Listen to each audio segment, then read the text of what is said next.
Gabigol tá pedindo, Gabigol tá pedindo, Gabigol tá pedindo, tocou pro Gabigol, bateu, olha o gol, olha o gol, olha o gol, olha o gol, gol! Vai com o time reserva, vamos lá, começando com o Flamengo.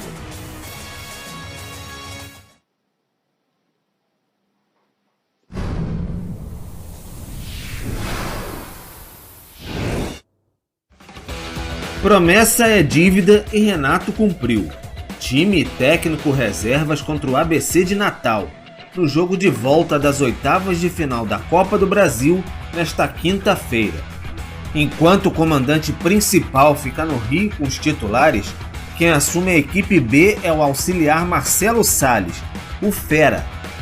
Velho conhecido dos rubro-negros, esteve na campanha do título brasileiro de 2009 e comandou o time na transição entre Abel Braga e Jorge Jesus em 2019, com grande atuação diante do Fortaleza.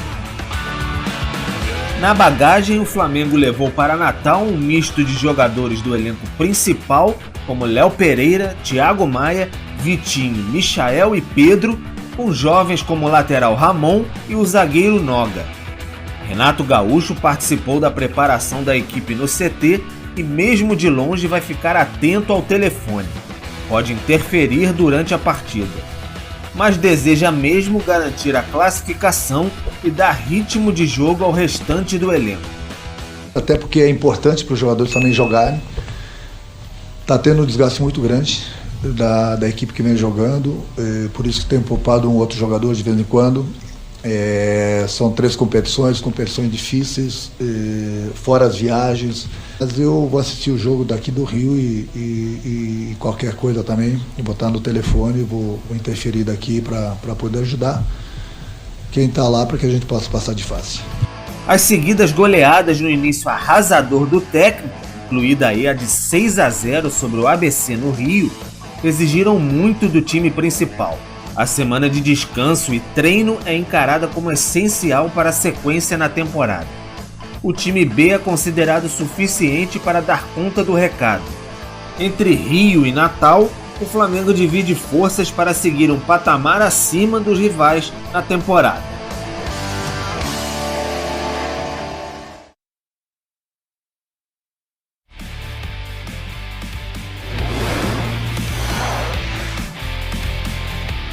Tá aí então, olha, 11 jogadores do Sub-20 foram relacionados, né, para esse jogo. Os titulares ficaram no Rio de Janeiro e alguns mais cascudos, né, viajaram para Natal para essa partida contra o ABC.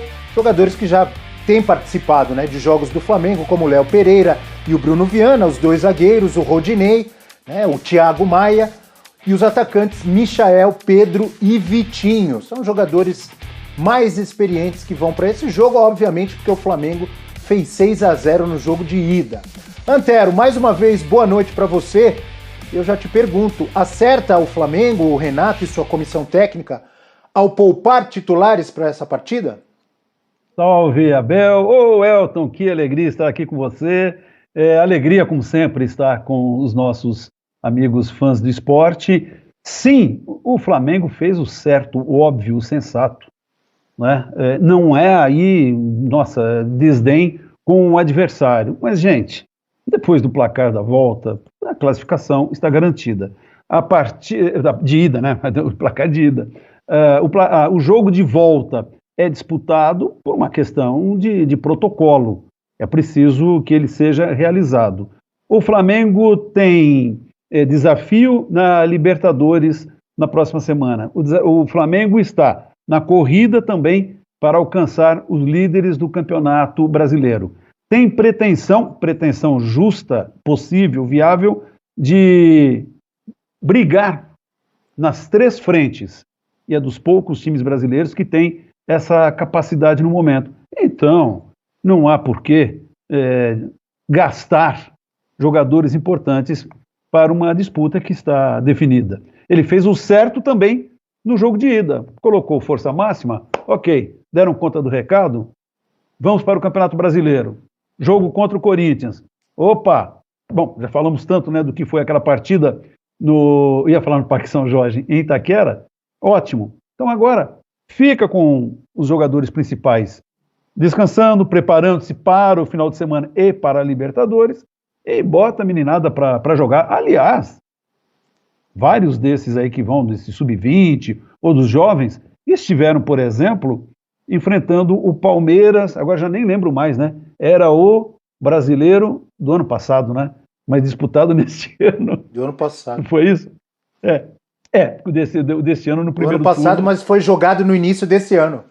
Exato, o deste ano, já o primeiro turno, na primeira rodada, o Flamengo ganhou do Palmeiras como time titular. Então, esses rapazes, esses jovens, já mostraram que tem capacidade para segurar o rojão. E é bom que viajem, aumentem sua milhagem, aí não sei se ainda tem programas de milhagem, né? E fiquem em ação, e o Renato e seus principais blue caps ficam, o Renato e seus blue caps, agora denunciei a idade, viu, Abel e Elton, né? Fiquem se preparando para o final de semana. E aí eu fico imaginando, Antero, Elton Serra, amigos, fã de esportes, que o Renato obviamente vai aproveitar a semana para preparar, treinar o time titular e melhorar algumas coisas nesse time titular. Tô imaginando esses caras jogando ainda mais. Elton Serra, que bom ter você com a gente. Boa noite, amigo. Ô Abel, boa noite para você. Prazer fazer o programa com você novamente. Antero Greco, um abraço. Prazer imenso também fazer pela primeira vez o Sport Center com você. Peço até licença, né, para estar aqui ao seu lado. É interessante, Abel, dois pontos interessantes nessa história, né? O primeiro ponto é que Renato ele vai se consolidando como aquele técnico, o facilitador, né? Existe aquele que é o estrategista e ele está longe disso. E ele tem se tornado cada vez mais um técnico facilitador, que é justamente deixar os seus jogadores à vontade. Ele, ao mesmo tempo que descansa os jogadores, né, de uma viagem para Natal, ele dá, como disse Antero, a oportunidade a jogadores que vêm tendo poucos minutos, né? Imagina um trio de ataque com o Michael, o Vitinho e o Pedro. São 3 jogadores que buscam um espaço nessa equipe do Flamengo. O Thiago Maia, que com a saída de Gerson se tornou ali talvez o substituto ideal dentro do elenco, pode ter mais chances também. O Léo Pereira na defesa, a defesa tão criticada com o Domenech, né, e com o próprio Rogério tentando ajustar ali o sistema defensivo, colocando o William Arão na zaga, Léo Pereira tendo a oportunidade, o próprio Hugo, né, o goleiro que quase foi execrado no passado, né, por falhas no Campeonato Brasileiro, pode ter uma chance também. Rodinei, que voltou aí a ser opção depois de uma passagem pelo Internacional. Então o Renato, ao mesmo tempo que ele vai dando chances a esses jogadores, ele vai descansando os seus principais atletas para a sequência da temporada. E o segundo ponto, que eu acho que é bem importante, que tem que ser notado nesse início de trabalho de Renato no Flamengo, é que ele está preocupado com o Campeonato Brasileiro. Porque se a gente for olhar o trabalho de Renato no Grêmio, o Renato visou muito mais os jogos de mata-mata, né? Priorizou Copa do Brasil, priorizou Libertadores em muitas temporadas no Grêmio. E o brasileiro, o Grêmio com o elenco que tinha potencial para brigar pelo título, ficava para trás no brasileiro. Agora a gente vê um discurso de Renato buscando exatamente entrar no G4, ele falou isso no último jogo, né? Primeiro passo é entrar no G4 e encostar nos líderes para brigar pelo título. Então, é um Renato que já tem a Libertadores no currículo, tem estadual, tem Copa do Brasil, ele tem um Campeonato Brasileiro agora como a oportunidade de consolidar aí um currículo que já tem títulos importantes. Então, são dois pontos interessantes nessa viagem aí para Natal e, consequentemente, né, dos jogadores descansando no Rio de Janeiro. Abel, permita uma... Agora, diga, Antero. Não, só um complemento na observação que o Elton fez, que é muito procedente. O Renato, agora, deixa claro que o Flamengo vai brigar pelo brasileiro, porque também no Flamengo ele já percebeu, se é que também não disseram para ele, que falaram, aqui a gente quer o brasileiro também, hein? Porque a impressão que tínhamos é que no Grêmio, mais ou menos, ele até, claro, estou exagerando, ele meio que decidia também, definia ou sugeria para a direção prioridades, né? E nunca era o brasileiro. Era uma crítica que nós fazíamos, e o Elton lembrou isso muito bem. Acho que no Flamengo ele percebeu que é outra história, outra cobrança e outra importância que se dá para o brasileiro. Você imagina o Flamengo, e que tem possibilidade de chegar ao título, ser tricampeão ali na sequência nacional? É claro. Então ele também percebeu o terreno em que está pisando e fala, opa, eu vou em todas, estou em todas, não vou abrir mão de nenhuma, pelo menos por hora.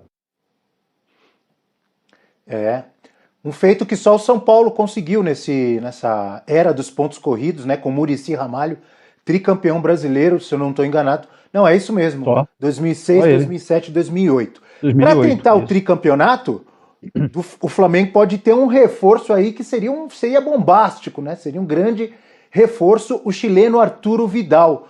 A informação que vem de Portugal, do jornalista Pedro Almeida, não é o nosso Pedro Ivo Almeida aqui, dos canais ESPN, é o Pedro Almeida, jornalista português, né?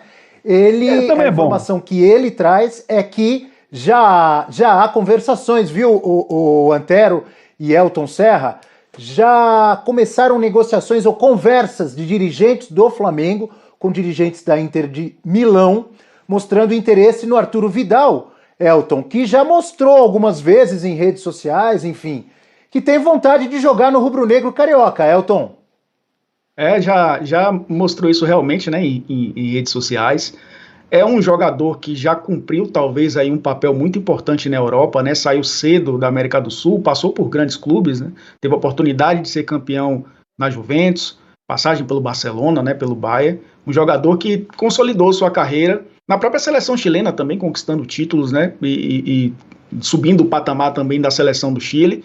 Ele, voltando à América do Sul, logicamente que vai olhar para os clubes que têm potencial financeiro seguro e também potencial de conquista de títulos. E ele olha para a América do Sul hoje e vê o Flamengo como esse clube, né? Então é interessante, isso é uma tacada, né, do Flamengo de buscar um substituto para Gerson, não nas características, mas para compor esse trio de meio campo, um meio campo mais forte. Ele tem o Isla aqui, né, que é o companheiro dele de seleção também, um jogador que pode, inclusive, ter dado boas referências aí para Vidal. É um jogador que chega ainda com idade para agregar muito no futebol brasileiro e no Flamengo, e é uma contratação realmente interessante para dar uma resposta a essa saída de Gerson, né? Mantém aí o patamar também técnico de uma equipe que já é muito forte. Antero, seria um grande reforço, hein, Antero? Seria. Eu gosto dele. Eu gosto do Vidal. Ele às vezes é meio tem umas espuletas na cabeça aí. Você lembra de uma disputa de Copa América? Não foi ele que tinha batido um carro, teve uma confusão danada. Não sei se era na época do Sampaoli ainda, não é? E que disseram, não, deixa o menino aí, né? Que ele é importante pra gente. É um jogador querido e também polêmico no próprio país dele. Mas, olha, jogador que de fato jogou na Alemanha 2 vezes, né? No Bayer Leverkusen e no Bayern, né? Jogou na Juventus, Inter de Milão, Barcelona. É só time ali, time top. Gosto do estilo dele, é um jogador importante, um meio-campista que marca, que aparece, que arma, que se apresenta. Não é um garoto, tem mais de 30, tem 34 anos, salvo engano, mas aqui no Brasil, ele tendo cabeça no lugar, percebendo o time em que ele se encontra, pode contar que é um jogador que dará alegria para a torcida, hein? Vai se encaixar bem, em princípio, no